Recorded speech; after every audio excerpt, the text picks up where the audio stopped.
当2022年发生加密货币矿难的时候，手里拿着一堆显卡的人大概率会被当成大冤种。但是有一家公司，它是靠矿场里的显卡一下子就成了 AI 时代最火的算力公司，它就是 CoreWeave。当年在以太坊矿场里搬砖的矿工，如今摇身一变成了硅谷 AI 公司排队求租算力的包租婆。很多人以为这家公司一定掌握了什么改变世界的 AI 技术，但其实仔细看它的商业模式的话，就会发现它做的其实是一门非常传统的生意，买断资源，然后去加价出租。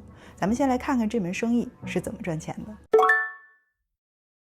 现在最抢手的 AI 芯片之一是英伟达 H100， 一张卡的价格大约是在3万到4万美元之间。但是问题是，普通的开发者买不起，大公司呢又排队买不到，于是算力租赁公司就出现了。像 CoreWeave 这样的公司会先大批量买下 GPU， 然后把算力租给 AI 公司，价格呢一般是每小时2到4美元，听起来不贵是吧？但这些 GPU 是24小时全天运转的，那么算下来，一张卡差不多1年就能够回本，而一张 GPU 的使用周期通常有3到4年，也就是说，后面的时间基本上就是利润。这就是 AI 算力租赁生意里最核心的一点，买断算力，然后持续收租。但是 CoreWeave 真正厉害的地方呢，其实是金融操作。他们并不是慢慢靠收租赚钱，而是用 GPU 去融资扩张。那具体是怎么做的呢？他们是把手里的 GPU 当做了资产抵押，然后去银行贷款。英伟达的 AI 芯片其实是不愁卖的，所以银行也愿意去放贷款。据公开报道呢， CoreWeave 曾经用英伟达的 GPU 作为抵押，从多家机构拿到了大约23亿美元的贷款。然后他们拿到钱之后做什么呢？继续买 GPU， 再抵押，再融资。听起来是不是特别熟悉啊？没错，这套玩法其实跟炒房是很像的，用杠杆买资产，然后靠租金和升值去赚钱。只不过呢，这次炒的不是房子，而是算力。那么问题来了，微软、谷歌、亚马逊这些科技巨头难道真的缺钱吗？为什么不自己多买 GPU， 而是要去租算力呢？答案其实很简单，不是他们买不到 GPU， 而是永远都不够。训练一个大型的 AI 模型，动辄就需要上万张 GPU， 即便是像微软、谷歌这样的公司，每年买几十万张 GPU 也很难满足所有的需求。于是市场中呢，就出现了一批专门做算力的公司，比如说像 CoreWeave 和 Lambda Labs， 他们的角色其实非常简单，专门买 GPU， 然后把算力租给需要的人。对这些云巨头来说呢，这是算力的缓冲层。当需求在高峰的时候，它可以快速的租到很多的 GPU， 而需求低迷的时候呢，它又能少租，所以整个的操作是非常灵活的，会避免一些资源的浪费。那么对 AI 初创公司来说呢，这是最快能拿到 GPU 的方法。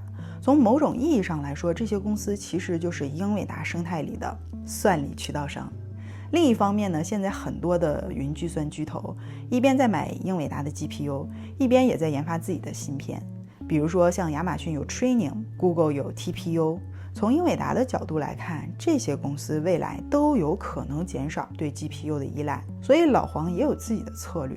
如果你将来可能不用我的芯片，那我就把最紧缺的 GPU 优先给那些永远离不开我的人。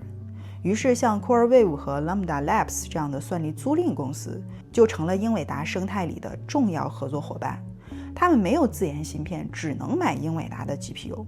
换句话说，这些公司真正值钱的其实并不是技术，而是英伟达给的算力配额。不过呢，这个生意其实也有2个非常大的风险。第一个风险就是租客消失，很多的 AI 初创公司其实都是靠融资来支付算力租金的。那如果未来 AI 的投资降温，这些公司融资断裂甚至倒闭了，那么这些 GPU 的租金就可能收不上来。第二个风险呢是技术迭代太快了， GPU 的价值会随着新架构的发布迅速下降。一旦英伟达推出了新一代的芯片，手里的旧卡价格就可能大幅贬值。对像 CoreWeave 这样用高杠杆融资买 GPU 的公司来说，只要租金回收慢一点，或者是资产贬值快一点，高杠杆公司就可能分分钟从100亿估值变成资不抵债。想象一下，你手里堆了一堆的 GPU， 本来算好1年就能回本了，但是租客突然跑路了，或者是新卡上市旧卡贬值了，你的算盘就完全被打乱了。